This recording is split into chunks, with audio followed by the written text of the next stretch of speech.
if we have a curve, let's say gamma of t equal to x of t, y of t, c of t, then the first derivative is x prime of t, y prime of t, c prime of t is the velocity vector, and it can be viewed as a vector that is tangent to the curve. This is gamma prime of t.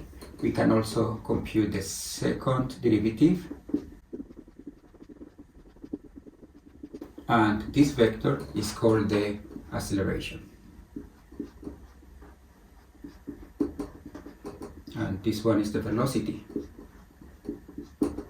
If we think about the plane spanned by these two vectors, that plane is the plane that best fits the curve at that point. Newton's second law says that if this gamma of t is representing the motion of a particle with mass m, then mass times acceleration must be equal to the force.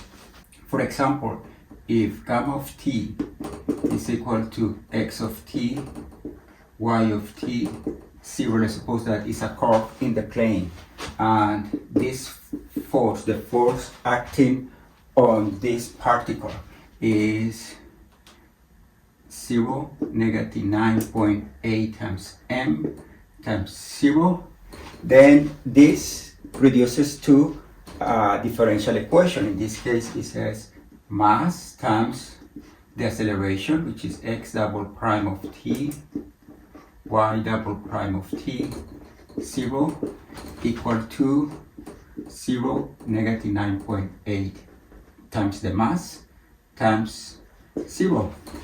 And in the case that we get to know some initial conditions, let's suppose that we know that gamma of 0 is 0, 3, and 0, and gamma prime of 0 is 2, 5, 0, then we can compute x of t and y of t. From here we get that x double prime must be 0, and therefore x prime of t must be a constant, but here we have that this is x prime of 0 and y prime of 0, then x prime of 0 is 2, then I know that x prime must be 2. In the same way, y double prime times m of t must be negative 9.8 times m. That means that y double prime of t must be negative 9.8, and that means that y prime of t must be negative 9.8 times t plus a constant. But I know that y prime of 0 is just the constant c, and on the other hand, y prime of 0 is 5. Then this is 5, and then I have that y prime of t must be negative 9.8 times t plus 5, and from here, from this equation, we get that x of t must be 2t plus a constant, that is the value of x when t is 0, that is 0. That means that x of t must be 2t. And from here we get that y of t, when we do an integral here, we get negative 4.9 t squared plus 5t plus a constant, but this would be the value of y at t equals 0, which is 3. Then we can get to find the x of t and the y of t. I want to explain the n-body problem. Let's take a look at that.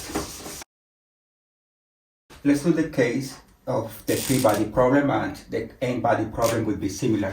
Let's suppose that we have a body with mass m1 that moves with this curve gamma 1 of t, equal to x1 of t, y1 of t, and c1 of t.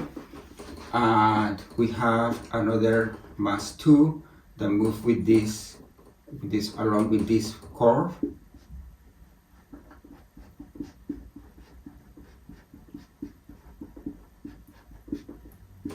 And let's suppose that we have a mass 3 that moves along this curve.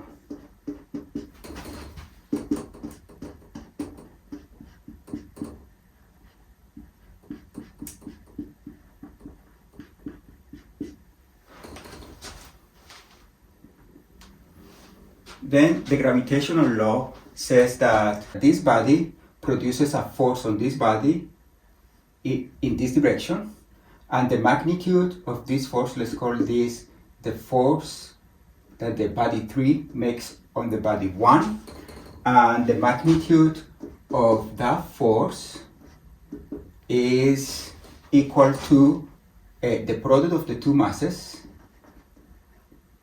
times a constant, which is called the gravitational constant, over the distance between the two bodies, which is the norm of gamma 3 minus gamma 1. And we have this force here, and also this body makes a force here. This is the force F21, and the magnitude of this force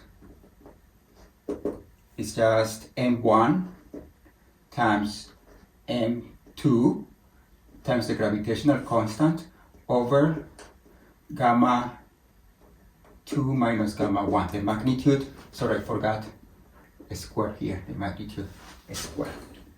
That means that the force 3,1 is just this vector, which is the vector gamma 3 minus gamma 1 normalized. Let's normalize it.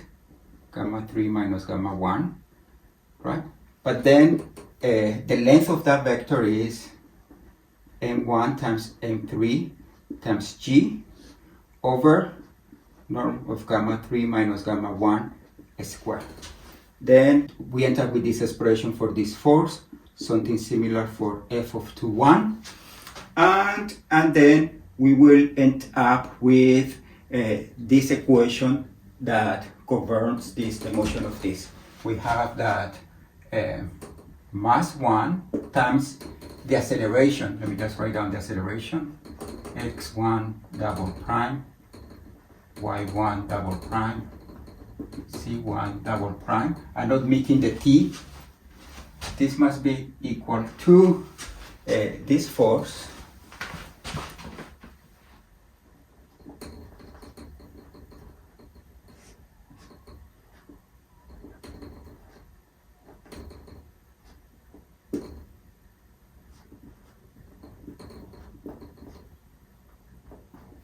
plus this force.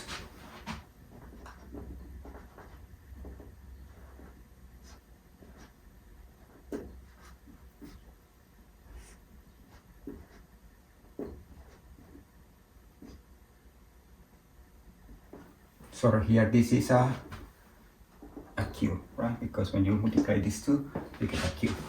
And then you get similar equations for the other two bodies.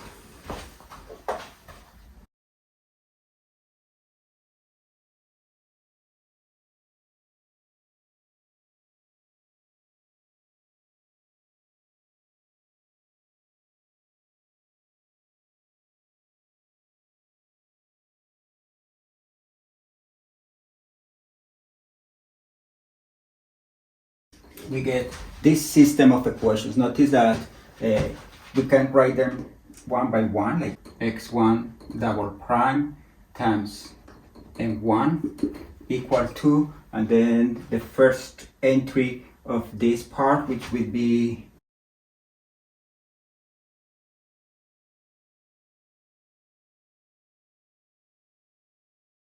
and then I can continue writing like this all 9 equations, 9 second order